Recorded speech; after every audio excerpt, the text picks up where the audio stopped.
y usted también va a quedar llena del Espíritu Santo. No de tacos, del Espíritu Santo. Amén. Si alguno de ustedes se siente lleno de tacos, vaya al baño. Ya me trajeron, hermanito. Muchas gracias. Vaya al baño, haga espacio, porque usted necesita irse lleno del Espíritu Santo, no de los tacos. Porque mire, antes de empezar quiero decirle algo. Uno, como persona, es como un vaso, ¿no? Cuando mi vida está llena, yo ya no le puedo poner nada más adentro. Amén.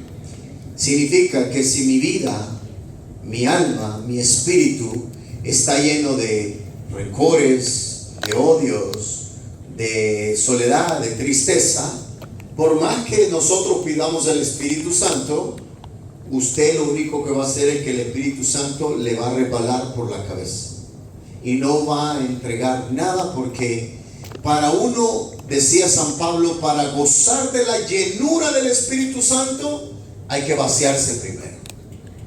Y vaciarse significa en la iglesia es confesarme. Porque ¿qué hace la confesión en nosotros?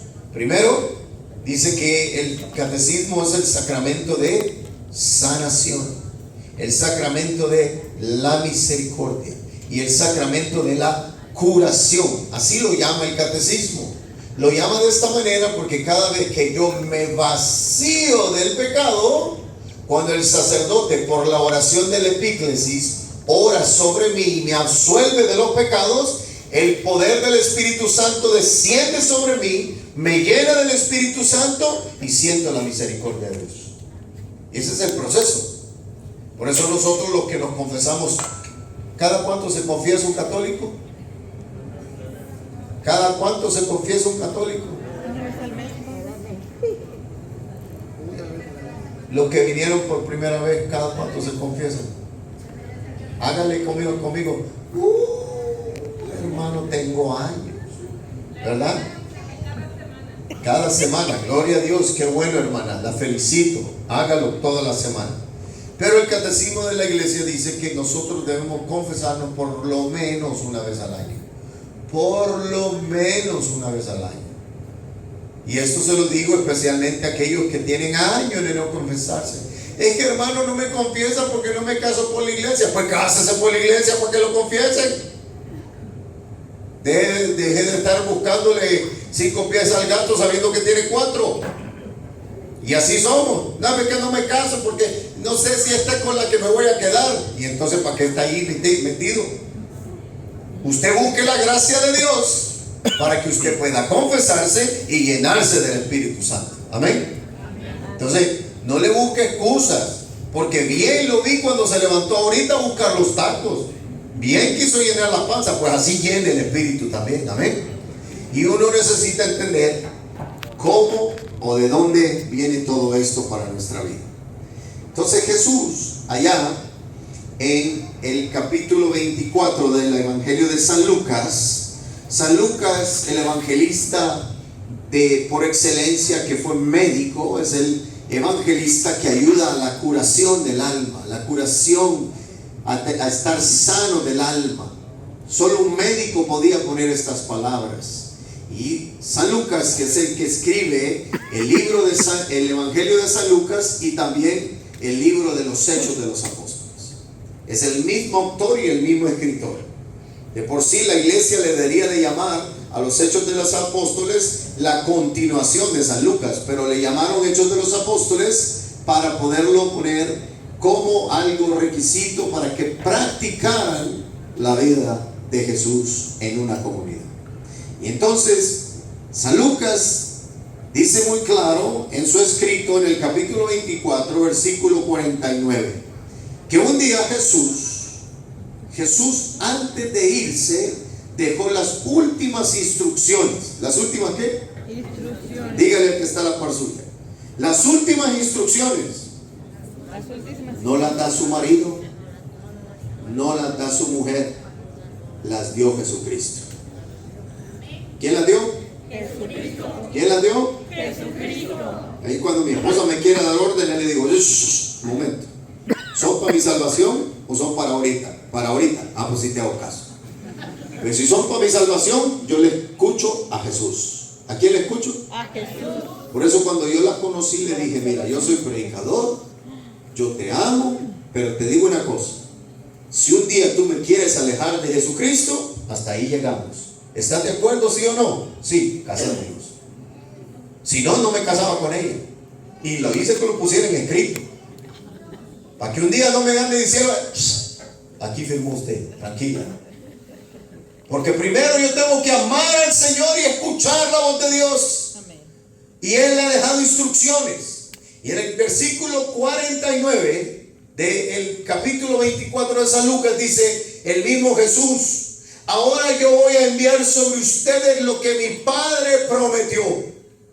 Permanezcan pues en la ciudad hasta que sean revestidos de la fuerza que viene de arriba.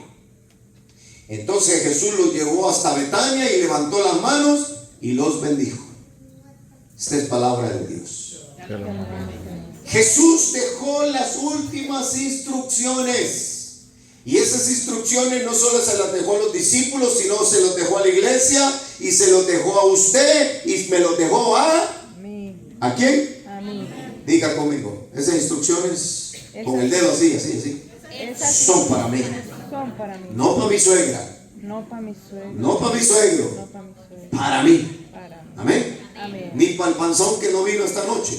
Para mí. Para mí. Las instrucciones son para mí. Y entonces comienza nosotros a entender. Y ahí viene la historia de la prédica. ¿La historia de qué? De la prédica. ¿Quieren que les cuente la historia o no? Sí. Chismosos son. Yo sabía que les encanta el chisme. Les encanta. Esta es una historia que siempre la cuento y mi esposa le da risa cuando la cuento. Porque nosotros en El Salvador, yo soy salvadoreño de nacimiento.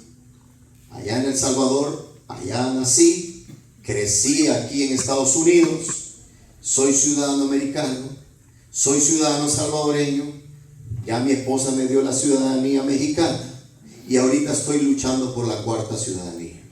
¿Cuántos quieren la cuarta ciudadanía?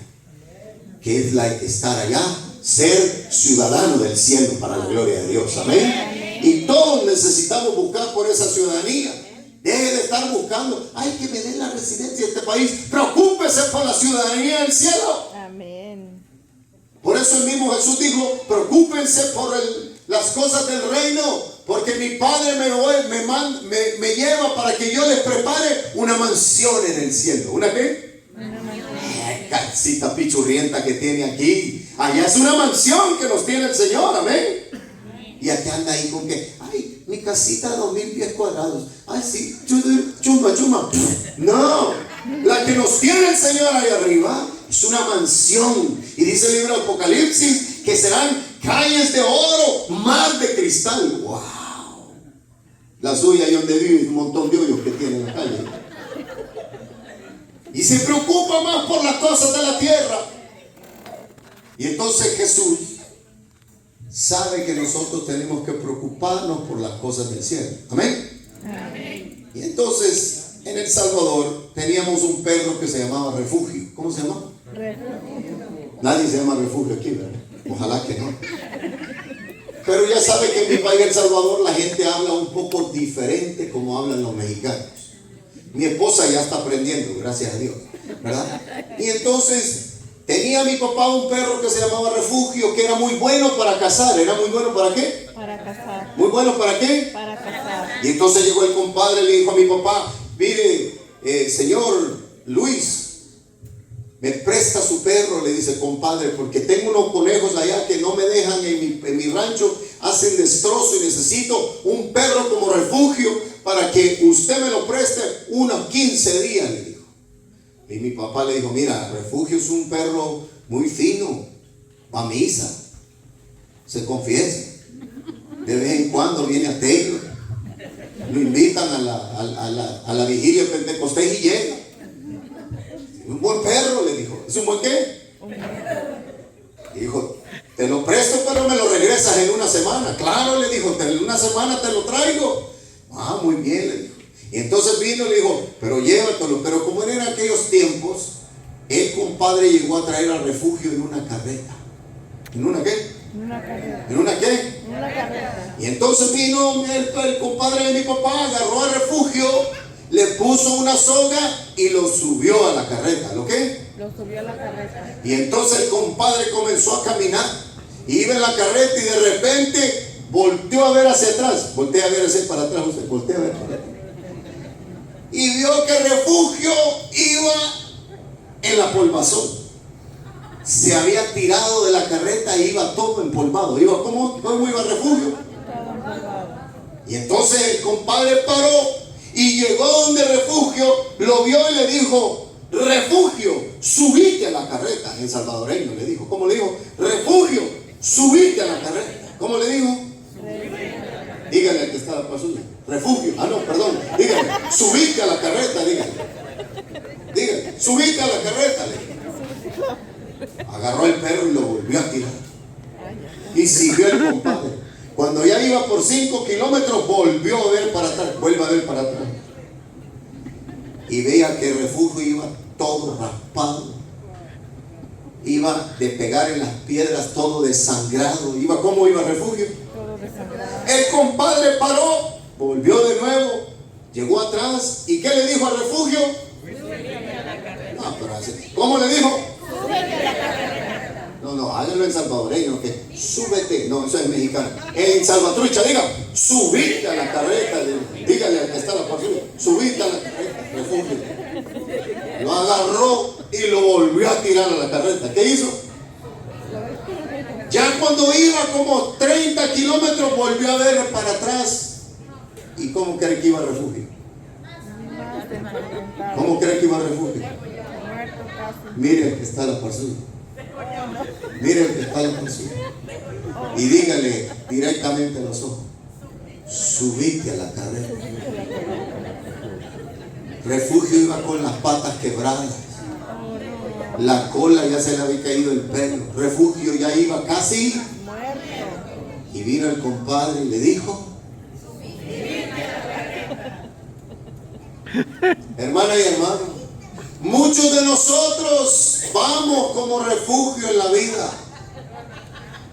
Por no subirnos a la carreta, vamos todos desangrados en la vida, con los pies quebrados, con el alma quebrantada, con el corazón traspasado, con tantos problemas. Tengo tantas enfermedades. ¿Por qué? Porque la carreta era el medio de salvación para Refugio, pero él se tiraba cada rato. Y eso le pasa a muchos católicos cuando saben que el medio de salvación que Jesús dejó en la iglesia, en los sacramentos, es el poder del Espíritu Santo. Pero yo me tiro de la carreta y estoy como Refugio, todo quebrado en la vida. ¿Todo qué? Quebrado. Por eso dígale una vez más al que está a la persona: subite a la carreta. Porque muchos de nosotros estamos así de esa manera. Y Jesús deja las últimas instrucciones. Y una de las primeras instrucciones es: permanezcan. ¿Cómo dijo Jesús? Permanezcan. Permanecer significa quedarte en la iglesia fundada por Jesucristo. La iglesia que Él mismo fundó, la iglesia que Él mismo puso en esta tierra, y le dice al católico: permanece en ella. Pobrecitos aquellos que se han ido, que dicen que saben interpretar la palabra de Dios y no saben lo que están interpretando. Jesús deja uno de los primeros mandatos: permanecer. Dígale al que está a la par suya: refugio. No le diga refugio. Dígale: qué bueno que no te has ido, dígale. Qué bueno que no te has ido. Pero si te quieres ir, dígale: refugio, vete, que hace más daño estando aquí si no quieres estar en ella. Hay mucha gente que se ha quedado en la iglesia, que no quiere estar aquí, y lo único que hace es dañar a los demás. Por eso Jesús sabe muy bien y dice: permanezcan. ¿Cuál fue lo primero que dijo? Permanezcan. Hermana y hermano, requisito indispensable para poder recibir el poder de lo alto: haberse quedado en la iglesia fundada por Cristo. Amén. Y entonces necesitamos entender de dónde viene esta gran promesa. Porque Jesús dijo, permanezcan para que reciban lo que mi Padre prometió. ¿Lo que mi qué? Mi Padre prometió. Vamos a hacer un recuento de los daños, así como refugio. ¿Así como quién? Como refugio. Es más, dígale que está la por sí otra vez, refugio. Subite a la macarreta. Hay uno que tiene hasta 6 discos desviados por no subirse a la carreta. Y así es la vida. Y entonces Jesús necesita que usted y yo entendamos lo que el Padre prometió. ¿Lo que qué? Lo que el Padre prometió. ¿Usted sabe lo que el Padre prometió? ¿Alguno de ustedes me podría decir qué fue lo que el Padre prometió? ¿Está segura? Vamos a ver si es cierto. Vamos a ver si es cierto. A mí me encantan las que gritan, seguro. Ahorita vamos a ver si es cierto. Y entonces vamos a ver desde el comienzo de la creación. Capítulo 1 del libro de Génesis. ¿Del libro de qué? Génesis, al comienzo. Bereshit significa desde el que Dios, desde el comienzo, el pueblo judío hace una recapitulación de 1800 años de tradición y pone el Génesis como el prólogo de la Biblia completa para entender lo que Dios había hecho. Porque nadie vio a Dios haciendo la tierra ni el cielo. Nadie lo vio. ¿Usted lo vio? Los que gritaban ahí, ¿lo vieron ustedes o no lo vieron? No, ya serían muchos que la vieran y todavía estuvieran vivos. Y eso ha pasado más de 3000 años. Y entonces Dios necesita poner esto en un sentido literario para entender. Y dice el libro de Génesis capítulo 1 que al comienzo de la creación todo era caos. ¿Todo era qué? Caos. Todo era caos. Todo separado, todo dividido. Y entonces dice que todo era un caos, pero el Espíritu de Dios revoloteaba sobre las... Agua. ¿Sobre la qué? Agua. Ah. Y entonces el Espíritu de Dios revolotaba sobre las aguas. Entonces Dios, que es el creador de todo el universo, comienza a darse cuenta que todo es caos. Y entonces por la palabra, por el poder que tiene el Padre Creador, comienza a crear. Y cuanto Él hablaba, se creaba. Cuanto Él hablaba, Se creaba.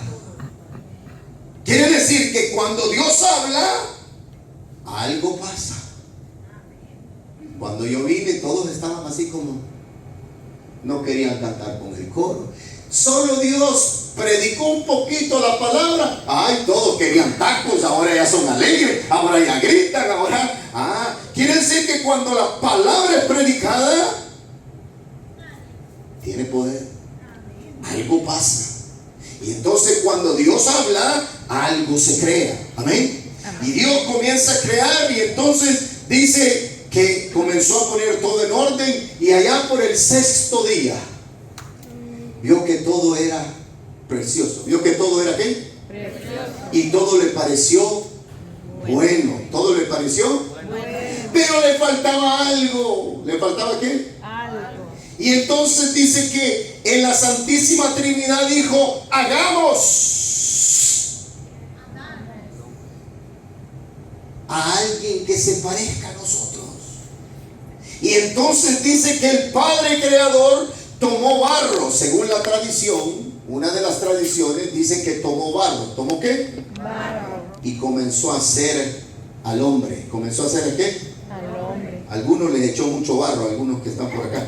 Y dice que comenzó a hacer del barro como arcilla en las manos e hizo al hombre. ¿E hizo a qué? Al hombre. Es un sentido figurado. No vayan a creer que Dios agarró tierra y nos hizo a todos nosotros.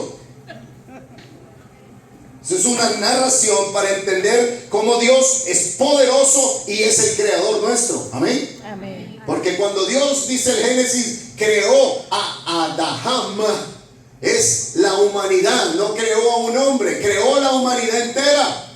Y entonces creó a Ibamam, que es la que acompaña a la creación, que es Eva, la mujer. Y le estoy dando un poquito de teología para que se le quite lo de refugio. Y Dios crea al hombre y crea la humanidad. Y entonces dice que cuando lo hace de barro, entonces como era a imagen y semejanza, dice que cuando lo vio, sopló. ¿Qué hizo? Soplo. Su espíritu. Y entonces el hombre recuperó y le dio vida. ¿Y le dio qué? Vida. ¿Le dio qué? Vida. Dígale al que está a la par suya. Por eso usted deje de andar dando testimonio de muerto, porque usted tiene vida. En ti hay un espíritu de vida. Por eso el mismo Dios le dijo al hombre: enfrente de ti te digo una cosa, te pongo el bien y el mal, tú decides o la vida o la muerte. Yo te dé vida, pero tú decides si quieres vivir como refugio o quieres vivir como Jesucristo. Amén. ¿Quién toma esa decisión? ¿Quién toma esa decisión? Entonces dígale al que está a la par suya: deje de estarle echando toda la culpa al diablo.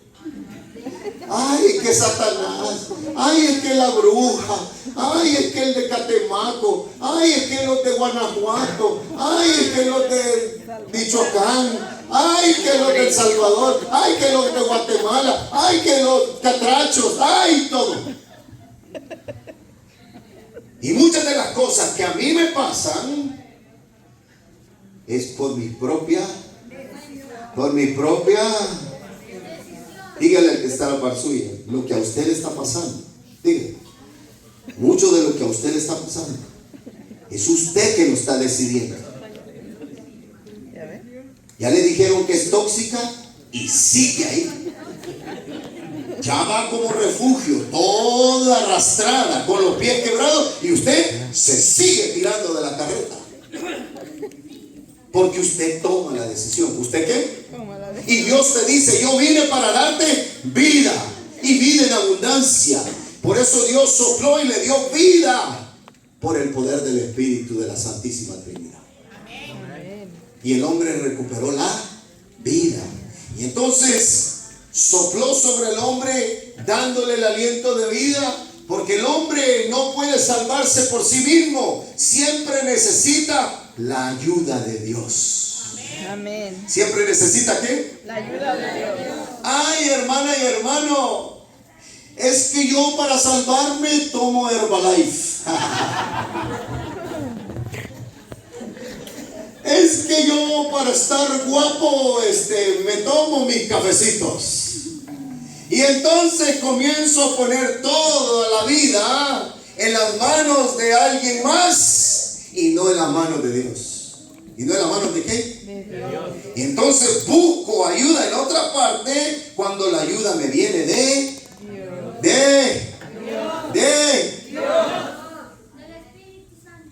Amén.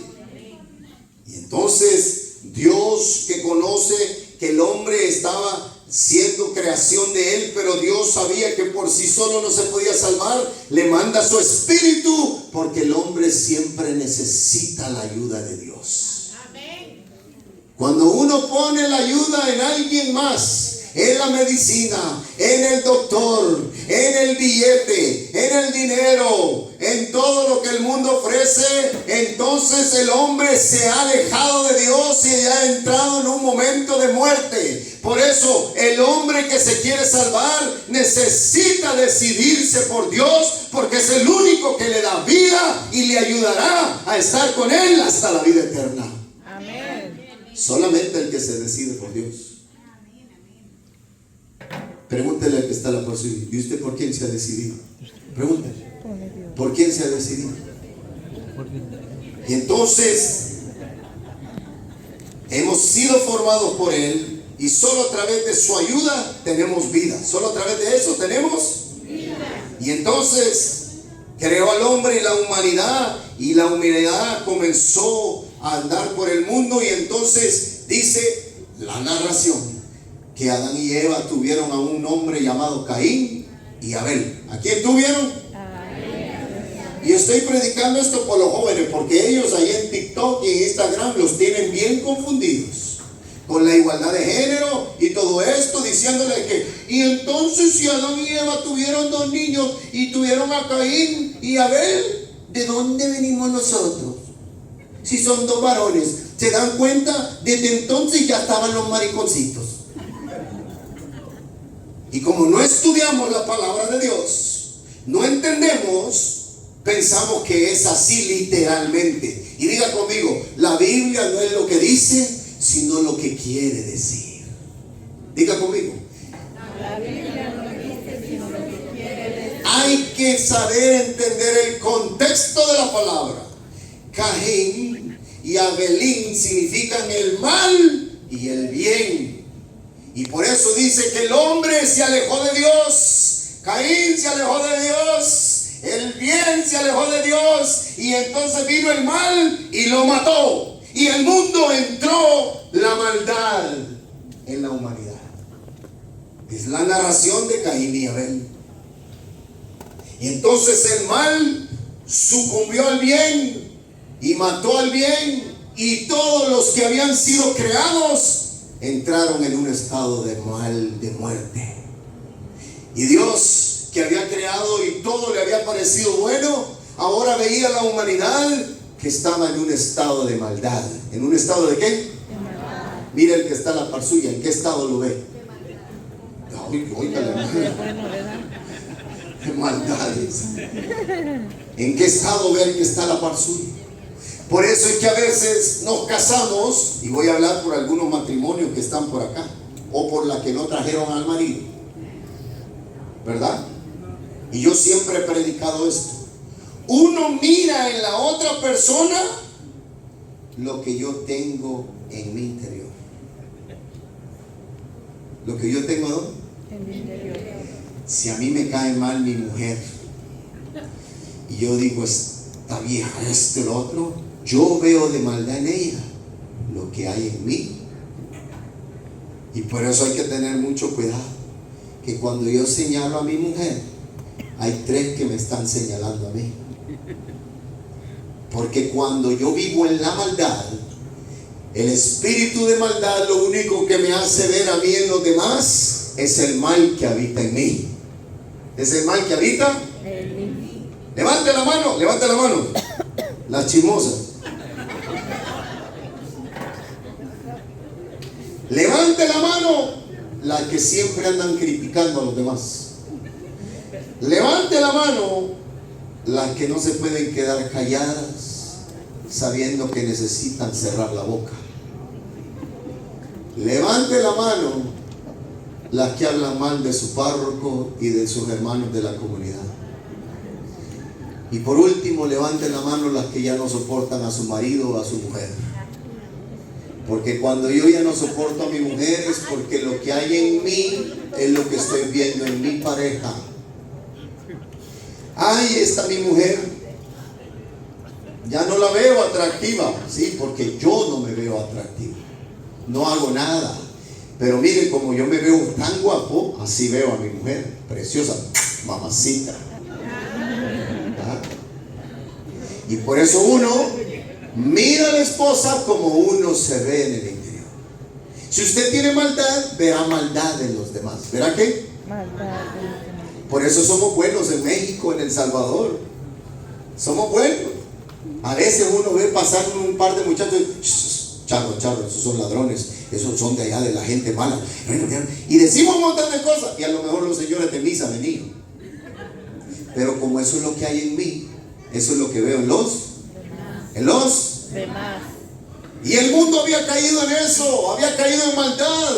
Y entonces, a través de la palabra de Dios, Dios nos va enseñando y dice que allá entonces Ezequiel en el capítulo 36, en el versículo 26 y 27, Dios le habla a este gran profeta y le dice: escúchame, Ezequiel, voy a darte una promesa, que un día este pueblo que está en estado de muerte, ¿está en estado de qué? De muerte. Dígale al refugio que está a la par suya, como tú, en estado de muerte, dígale.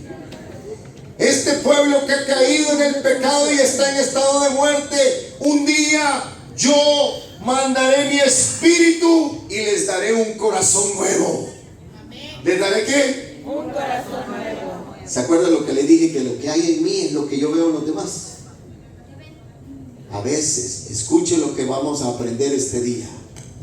Por eso Dios no le importa cuántos tacos usted hizo para la vigilia. A Dios no le importa cuántas alabanzas usted hizo en la noche de la vigilia. A Dios no le importa cuántas prédicas hizo el hermano en la noche de la vigilia. A Dios le importa lo que tiene en la intención de lo más interior del corazón. Él sabe si usted está sentado o sentado aquí porque está buscando de Dios, o está aquí nada más por cumplimiento. Cumple y miente. Vino, se sentó para cumplir y está mintiendo. Y Dios mira el corazón. Dios no mira mis acciones, mira lo que hay en el interior del corazón. Y Dios sabía que el corazón del ser humano se había alejado, había caído en pecado, y dice: yo mandaré mi espíritu, dile Ezequiel, y profetízales que les daré un corazón nuevo. ¿Cuántos quieren un corazón nuevo? Yo sabía. Y entonces les dice: diles que no solamente les mandaré un corazón nuevo, sino un espíritu nuevo. ¿Un qué? Un espíritu nuevo. ¡Wow! Si Dios ya había soplado el día que hizo al hombre para darle vida, ¿por qué ahora Dios está prometiendo un espíritu nuevo? ¿Por qué? Porque cuando el hombre se aleja de Dios y cae en la maldad, no es el espíritu de Dios que habita en él. Es el espíritu de la maldad. Y usted y yo sabemos muy bien, dice San Pablo, todos nosotros tenemos un enemigo personal y se llama Satanás, se llama diablo. Y cuando yo estoy en la maldad, en mí está el espíritu de Satanás. Y hay mucha gente que vive con ese espíritu toda su vida. Y Dios dice: a esos que viven ahí, yo les mandaré un nuevo espíritu, el espíritu de Dios, que vendrá a liberarlo y a darle un corazón nuevo. Amén. Y entonces les daré, dice, un corazón de carne para que cambien ese corazón de piedra. ¿Ese corazón de qué? De piedra. No como aquella canción, corazón de piedra. No, no, no. ¿Sabe cuál es un corazón de piedra? Aquel que se ha endurecido. Aquel que por las cosas de la vida ya no cree. ¿Ya no qué? Ya no cree. Hay mujeres que las han herido tanto que el marido les dice: perdóname. Y la mujer: ya no te creo. Hay hombres que les han hecho tantas cosas en la vida que ya no creen en nadie. Ya no creen ni en ellos mismos. Se les ha endurecido el corazón. ¿Se les qué? Y tienen un corazón de piedra. Ya no sienten. Lo podemos ver muy bien. Yo recuerdo hace 10 años, 7, 8, 10 años, los salvatruchas del Salvador se les endureció el corazón y no les importaba salir en video haciendo a la gente pedacitos con un machete o meterlos en un bus y prenderle fuego en vida. Se les había endurecido el corazón. Y muchos de nosotros gozamos hablando y haciendo la maldad a otros. Porque a veces nosotros pensamos que los únicos malos son los de allá, de México, y los salvatruchas. No, porque hay violencia pasiva. ¿Quiere que le hable de la violencia pasiva? Sí. Vaya a mis clases a Santa Elisa. Pero le voy a decir la violencia pasiva. Y eso se lo digo porque a veces así no pasa. Ya ven que yo soy salvadoreño y mi esposa es mexicana. Y cuando ella quiere violencia pasiva, le mete chile a la comida. Porque sabe que me va a hacer un daño con eso. Sabe que me va a dar una gastritis y chorro. Pero ella dice: es que en México la comida no sabe bien sin chile. Violencia pasiva. ¿Violencia qué? Y muchos de nosotros practicamos esa violencia. Sin querer, queriendo, lo hacemos, riéndonos con los hijos. Ay, Su papá, no, su papá, sírvale de eso, no se preocupe, su papá. Pero en el interior del corazón sabe que lo está haciendo con una doble intención. ¿Con una qué? Sabe que le está haciendo un daño a esa persona. Y esa se llama violencia. Y nuestras familias somos buenos para practicar eso. Dígale al que está a la par suya: se te ha endurecido el corazón, dígale. Se te ha endurecido, tienes corazón de piedra. Habemos varones que sabemos lo que le molesta a mi esposa.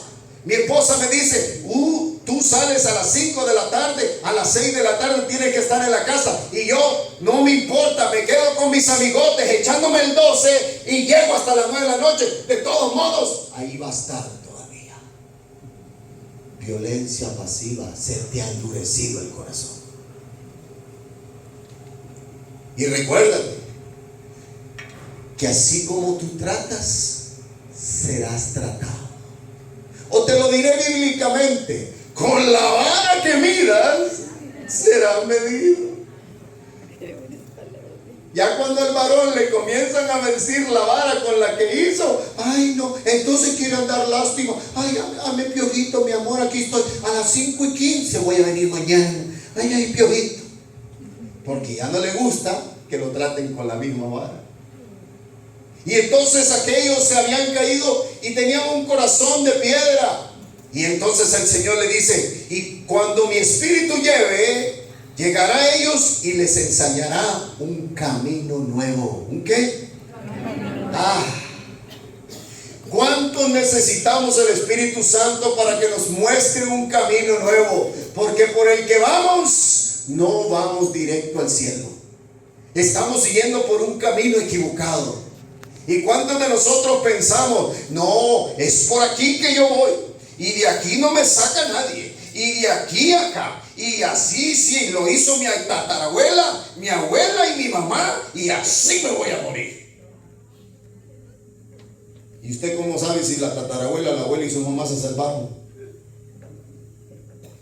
Y entonces no voy por el camino correcto.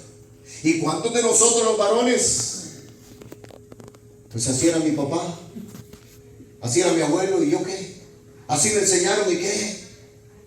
Y vas por un mal camino. No te vaya a pasar como mi papá, que era bien hogareño. Un hogar aquí, otro hogar acá y otro hogar por acá. Bien hogareño. Pero así era mi papá. Y yo le pido al Señor todos los días que tenga misericordia de él y lo tenga en su gloria. Pero te tengo una mala noticia. Y esto es enseñanza de la iglesia, lo acabo de aprender hace mucho en unas clases. Dice el catecismo de la Iglesia Católica que el que vive con Dios y muere con Dios, al otro lado estará con Dios. Pero el que no vive con Dios y muere sin Dios, no hay misa que hacerle. Y no venga ahí con que hay la misericordia de Dios. No hay misa que lo salve. Porque vivió sin Dios. Y el que vive sin Dios, muere sin Dios. Lo que pasa es que los padres no lo predican porque, ay, se nos van a ir. Si les damos muy duro, ay, se nos van a ir. Pues váyanse. Pero sálvense mejor. Lo mejor es que se salven, no que se vayan. Y es mejor vivir con Dios, morir con Dios y un día estar con Dios en la vida eterna. Amén. Y entonces Dios dice: para todo esto nosotros necesitamos que Dios mande su Espíritu. Y aquel pueblo no entendió. Y entonces dice que un día el pueblo estaba tirado. Y entonces le dijo Ezequiel en el capítulo 37: mira cómo miro a mi pueblo. A mi pueblo lo veo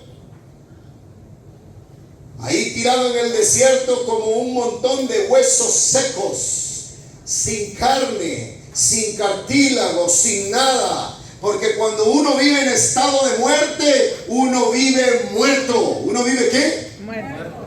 Y entonces le dice Dios a Ezequiel: profetiza, mandaré mi espíritu. Y cuando reciban mi espíritu, recuperarán las fuerzas. ¿Recuperarán qué? Las fuerzas. ¿Cuántos necesitan nueva fuerza? Levanta la mano los que necesitan nueva fuerza. Hay muchos que ya están hasta queriendo tirar la toalla. Hoy el Señor, especialmente a los servidores y los del coro, no tires la toalla. Pide al Espíritu Santo que te dé nuevas fuerzas. Porque el que pide nuevas fuerzas se salva. Amén. El que se acobarda pierde la vida eterna. Y entonces el Señor le dice: le daré nuevas fuerzas, le daré carne, le daré nervios, le daré cartílagos y infundiré mi espíritu en él y tendrán vida para la vida eterna. Y Ezequiel le dijo eso al pueblo, que un día habría de pasar esto. ¿Que cuándo iba a pasar? Un día. Dígale al que está en la par suya: ese día se ha llegado, dígale. Ese día es hoy. Usted que tiene cara de muerto, dígale. Usted que está como refugio, hoy el Señor le está haciendo las mismas promesas, porque se ha alejado por el pecado, se ha alejado por la tristeza, por el dolor, por la agonía, por la soledad. A veces nos vamos alejando de Dios por tantas cosas. Ay, se murió mi marido y yo estoy sola. Voy a hablar de mi mamá, que no me gusta hablar de ella, y ojalá que no esté viendo el video, porque si no me regaña. Pero mi mamá es una de las que ponía queja todo el tiempo. ¿Para qué me trajeron del Salvador? Yo allá tenía mi comunidad, yo allá tenía mi iglesia. Ay, aquí solo lo vienen a encerrar a uno. Aquí uno no sirve para nada, no hace nada. Y le dije: a ver, mamá, ¿cuántos nietos tiene usted? 12.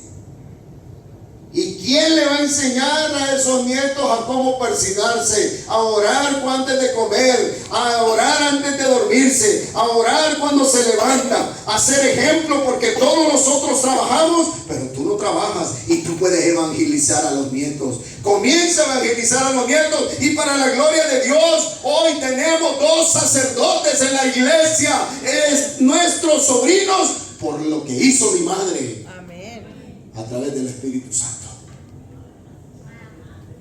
Por eso, vieja, deja de estar poniendo queja y ponte a evangelizar a tus nietos.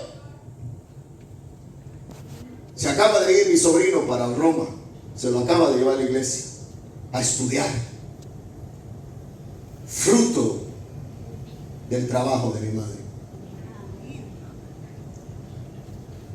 Y entonces Dios viene y le dice: esto habrá de pasar. Y entonces la humanidad, a la plenitud de los tiempos, tuvo que mandar al Hijo de Dios, porque no entendieron. ¿Por qué no qué? Entendieron.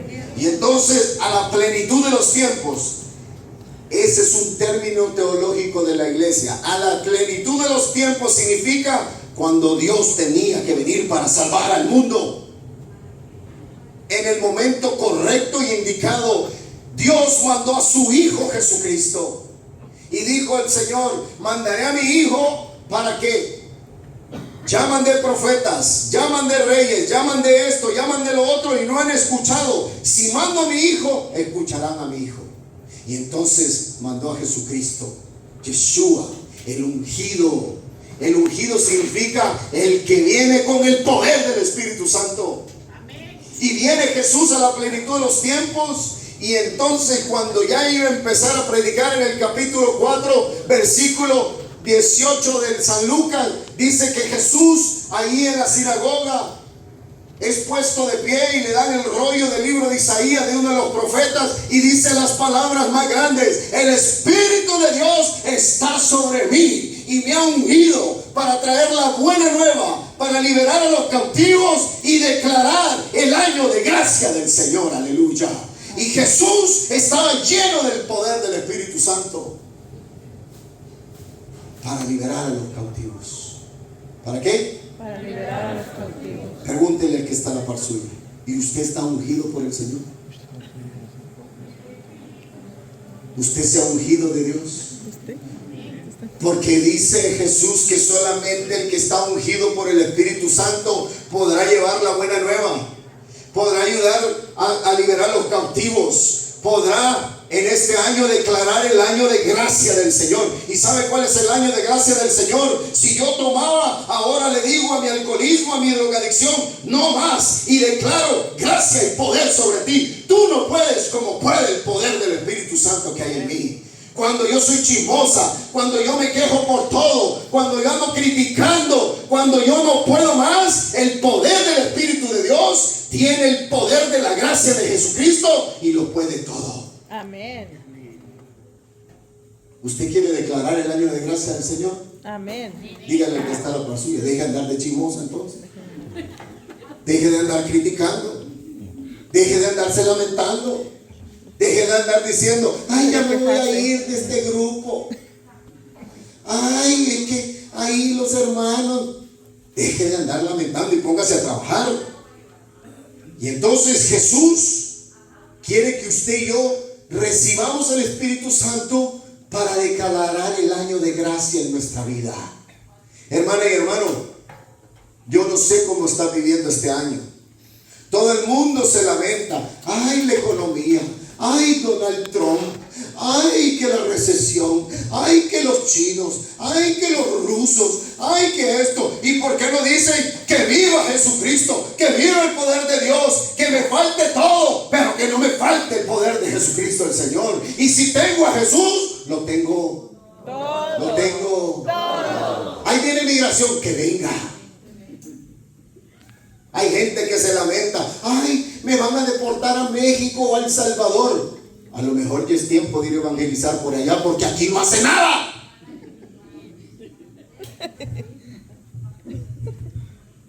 Hay muchos hermanos que me han dicho, ay, oren por mí, que me lamentaron, me deportaron. Le digo, ¿y allá usted servía?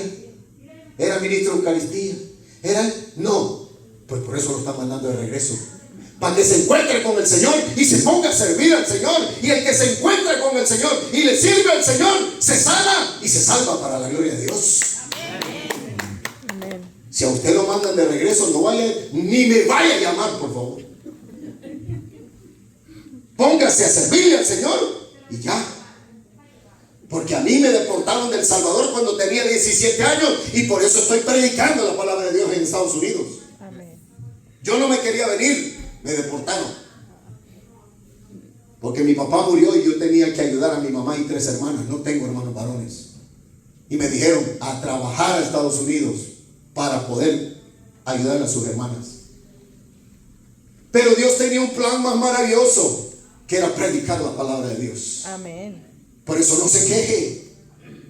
No se queje.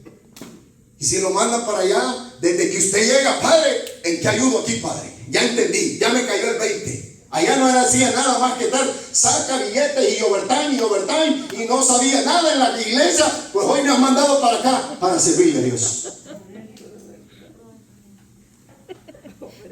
Sí, hermano, como no es a usted al que lo van a mandar. Pues le tengo una gran noticia. En 3 años me voy para México.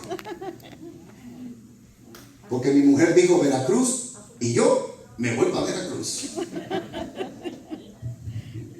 Y ya tengo parroquia donde servir.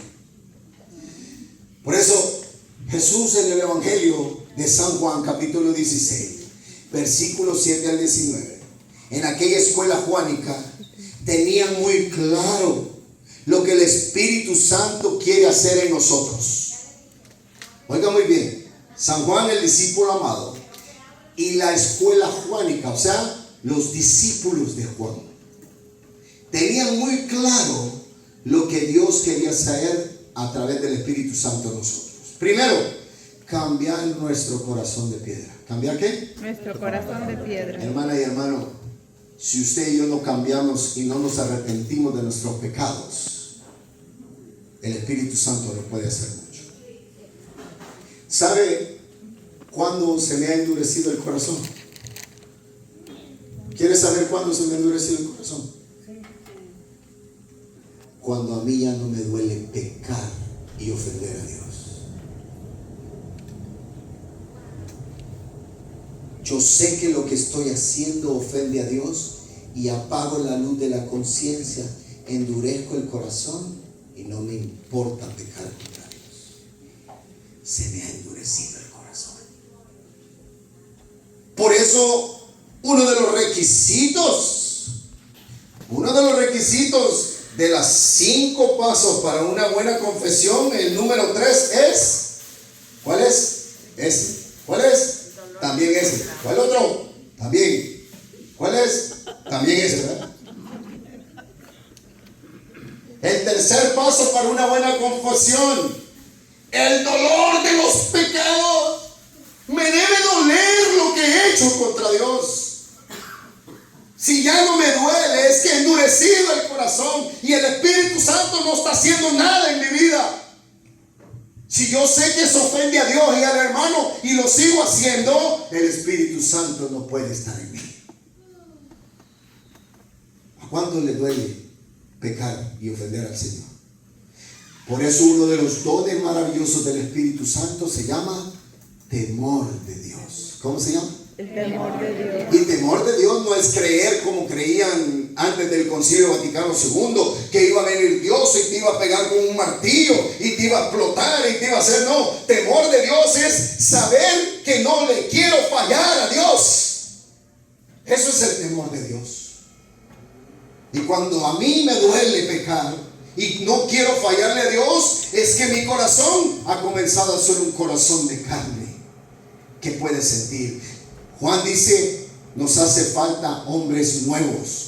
Por eso Juan decía, las cosas que puede hacer el Espíritu Santo es que nos puede hacer hombres nuevos. Era la misma promesa que le había dado en el Antiguo Testamento y ahora Juan la está diciendo en el Nuevo Testamento, en el capítulo 16. Y entonces Jesús, antes de irse, deja las últimas instrucciones. ¿Deja qué? Las últimas. Permanezcan. Ya habíamos hablado de esas, ¿sí? Amén. Dígale al que está a la par suya, refugio, qué bueno que no te has ido.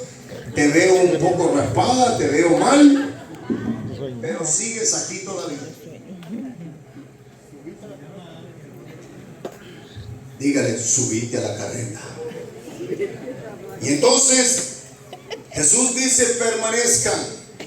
Y en el capítulo 24, 44 en adelante, Jesús les dice que todo lo que se había dicho y todo lo que se había hablado desde el Antiguo Testamento, entonces ahora Jesús, antes de irse, dice que les abrió la mente. ¿Les abrió qué? La mente. ¿Qué le pasó a usted en la prédica anterior? Se nos abrió la mente. ¿Qué les pasó? Se nos abrió la mente. Lo primero que hice, Señor. El Señor no le vino a abrir. Ay, sienta bonito. Ay, sienta bonito. Ay, hermanito. Eso de que le andan dando piojito y que abracito. Ay, véngase al grupo. No. Primero abra la mente.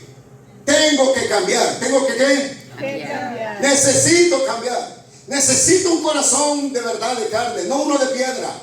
Jesús le abrió la mente a ellos y dice que cuando ya estaban y le abre la mente para que entendieran la escritura, les dijo, dentro de poco todo está escrito, ustedes tienen que entender lo que habría de pasar el Mesías y la resurrección de entre los muertos, y luego de proclamar el nombre del arrepentimiento de los pecados, comenzando por Jerusalén y luego por todos los rincones de la tierra. Y entonces Jesús les da las últimas instrucciones. Permanezcan y vayan ¿a dónde? A Jerusalén. ¿Vayan a dónde? A Jerusalén. ¿Dónde fue crucificado Jesús? ¿Dónde fue crucificado Jesús? No. Tal vez los de este lado. ¿A dónde crucificaron a Jesús? Jerusalén. En el Calvario, pero ¿a dónde? ¿En qué ciudad? ¿En qué lugar? ¿En qué dónde? ¿Dónde está el Calvario? Le puede dar una ayudadita. Empieza con J y termina con N, vaya. Jerusalén. Diga conmigo, Jerusalén, hombre. Ahí crucificaron al Señor. Oiga, si a usted le dice que a su hijo lo mataron en El Salvador, ¿usted volvería a El Salvador? ¿Sí o no? No. Y entonces le dice a los discípulos, primero permanezcan y vayan ¿a dónde? Porque el Señor sabía que tenían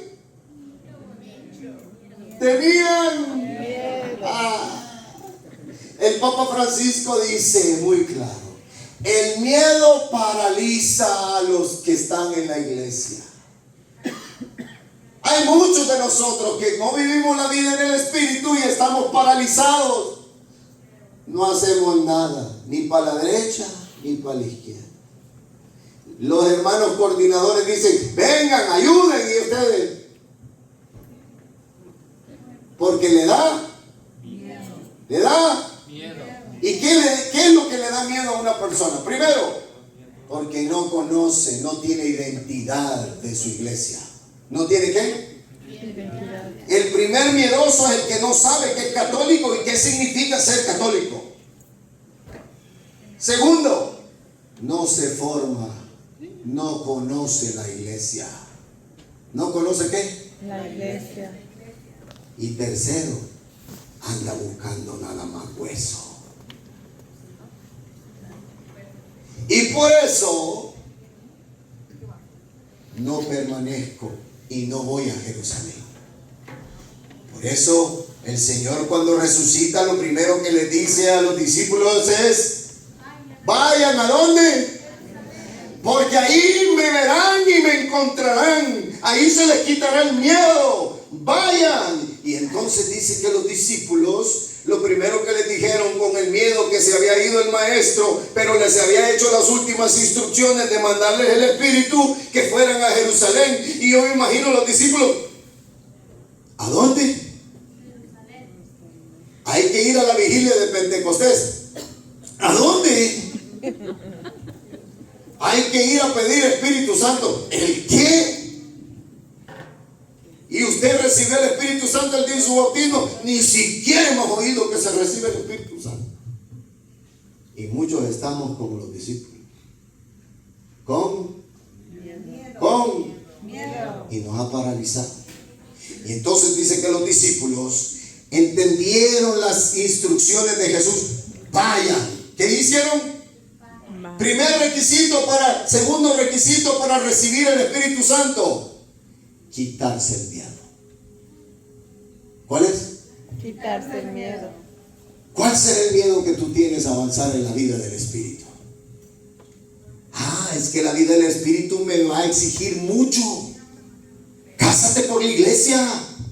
Deja de vivir en pecado. Deja de ofender a Dios. Vive tu vida sacramental. Ejercita la confesión. Reza el rosario. Visita el Santísimo. Sé católico. Eso es para el Padre nada más. Y para los hermanos coordinadores del grupo, estos dos que están ahí, nada más. Y los del coro, cuando quieran, si quieren. Pero yo no. Y entonces estoy con miedos. ¿Cuál será el miedo que tú tienes para vivir la vida en el Espíritu? ¿Cuál será? Dicen en mi país, ¿cuál será la cola que te pise? A ver, mire el que está a la por suya, a ver cómo anda la cola de larga. Miren, a ver cómo la anda de larga. Y tiene miedo que le pisen la cola, y por eso no viene al grupo ni hace cosas. Y ahí voy con los jóvenes. Y como los jóvenes ahora en día les han dicho que don't get married, just buy a dog and a small house. Get your internet and make money. And if you want more kids, buy another dog. Eso les dicen a los jóvenes ahora. Y ahí los tienen metidos. Los tienen de títeres, haciendo con ellos lo que quieren. Y no te están dando cuenta que lo que están haciendo es destruyendo la humanidad. Porque si tú no te casas y no tienes hijos, no tendremos sacerdotes. Y si no hay sacerdotes, no habrá Santa Eucaristía. Y si no hay Eucaristía, no hay salvación para nosotros. Están haciendo con los jóvenes lo que quieren. Y por eso es más fácil vivir en el pecado que la vida del Espíritu. Antes se lamentaban: muy jovencita se casa la muchacha. Pero por lo menos se casaban y tenían hijos. Ahora mi hijo quiere llegar con un perro. No, hombre. Mi nieto. Y que ahí está tu nieto. ¿Cuál nieto? Tengo 4 patas y cola yo. Yo necesito niños. Y niños de verdad. Que sean santos y que un día puedan predicar la palabra de Dios. Ya imagino un perro. ¿Qué voy a andar yo predicando con un perro yo? Y le digo a los jóvenes, y lo tengo con estadísticas. Japón el día de hoy, Japón, hace 40 años hicieron lo mismo en Japón. Y el día de hoy, los hijos de 50 años están siendo mantenidos por los padres de 70. Y cuando se mueran los padres de 70, el hijo de 50 se quita la vida porque ya no hay nadie que lo mantenga. Y no hay hijos para tener. Y ahora Japón, que era potencia, tiene la peor economía. Y no voy a seguir con eso porque eso es prédica para otro día. Y no me empiecen por ahí, que estoy muy enterado de eso. Y por eso les estoy diciendo, Jesús conocía de eso y entiende que nosotros nos hemos acobardado. Y entonces les dice, permanezcan allí, permanezcan y vayan al aposento alto en Jerusalén. ¿A dónde tienen que ir? ¿A dónde tenían que ir? ¿A qué le llamamos el aposento alto? Al lugar donde nos reunimos la comunidad para adorar y alabar y pedir Espíritu Santo. Hermana y hermano, hoy estás aquí en el aposento alto. Aquí estás esta noche en el lugar donde vamos a pedir Espíritu Santo. Has hecho uno de los pasos, dígale que está la par suya. Has hecho 2 de los pasos bien. 3, has permanecido, te has quedado en la iglesia, no tuviste miedo y estás en el aposento alto. Cuarto requisito, y entonces estando ahí se mantuvieron en oración con algunas mujeres y con la madre del Señor. Cuarto requisito, jamás dejar a María Santísima. Aquellos que se fueron y no tienen madre, no sabemos qué espíritu van a recibir, pero los de aquí que estamos con María recibiremos el poder del Espíritu Santo de Dios. Amén. Amén. Por eso dígale, refugio, subite a la carreta, que aquí están todos los requisitos para recibir el Espíritu Santo. Y entonces se mantuvieron con los requisitos y dice en el capítulo 1, denme guitarra porque este hombre ya quiere que terminemos. Ya vamos a terminar. Y entonces el mismo Lucas, después que termine el capítulo 24, escribe los Hechos de los Apóstoles. Y allá en el capítulo 1 dice, entonces los discípulos se fueron a Jerusalén, se les quitó el miedo. ¿Se les qué? Se les quitó el miedo. Dígale que está la Porsche, cobarde, se te quitó el miedo. Dígale. Se te está quitando el miedo. Dígale. Se les quitó el miedo. Y entonces fueron al aposento alto. Y entonces dice que era el tiempo de Pentecostés. 50 días después de la Pascua. El tiempo que los judíos celebraban para recibir las cosechas, los frutos. Era el tiempo en el cual venían los judíos de todas las partes y las regiones. Y entonces dice que ellos estaban reunidos con María. ¿Por qué con María? La primera ungida por el Espíritu Santo fue nuestra Santa Madre María Santísima. El Espíritu de Dios te cubrirá con su sombra y lo que tendrás en el vientre será hijo del Altísimo. No temas, porque cuando el Espíritu Santo llega a alguien, el temor se va. Y María dejó de tener miedo y estaba con ellos. Yo me imagino a los discípulos, a ver, cobardes, vengan. Así se recibe el Espíritu Santo. Y María, la primera evangelizadora, la esposa del Espíritu Santo, comenzó a pedir el Espíritu de Dios. Y entonces dice que como ráfagas de fuego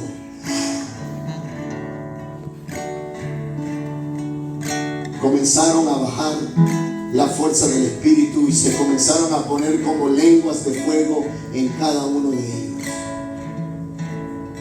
Y entonces todos clamaban el Espíritu Santo y el Espíritu Santo se derramó en ellos y todos, oiga muy bien, ¿cómo? Vaya sacándome de la cocina que vamos a pedir el Espíritu Santo, que hasta de la cocina se van a llenar del Espíritu Santo esta noche. Y todos se llenaron del Espíritu Santo, todos. Y entonces comenzaron a hablar en lenguas. ¿Comenzaron a hablar en qué? Imagínense a nuestra Madre María Santísima hablando en lenguas. Y aquí algunos no quieren hablar en lenguas porque, ay, ¿qué va a decir la comadre que está allá? Ay, eso es tan feo que le hacen esto. Dice que los judíos que habían venido de otras regiones decían, ¿qué será lo que hablan? Parece que están borrachos. Parece que están ¿qué? Borracho. Pero les entendemos todo.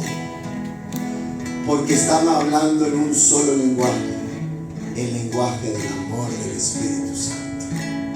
Y todos quedaron llenos. Todos quedaron llenos. Del Espíritu Santo. Hasta los que vienen por primera vez. Y también los que vienen por última vez, porque uno nunca sabe después de hoy. Para mañana ya no estamos, especialmente los de la vértebra desclavada, todo eso.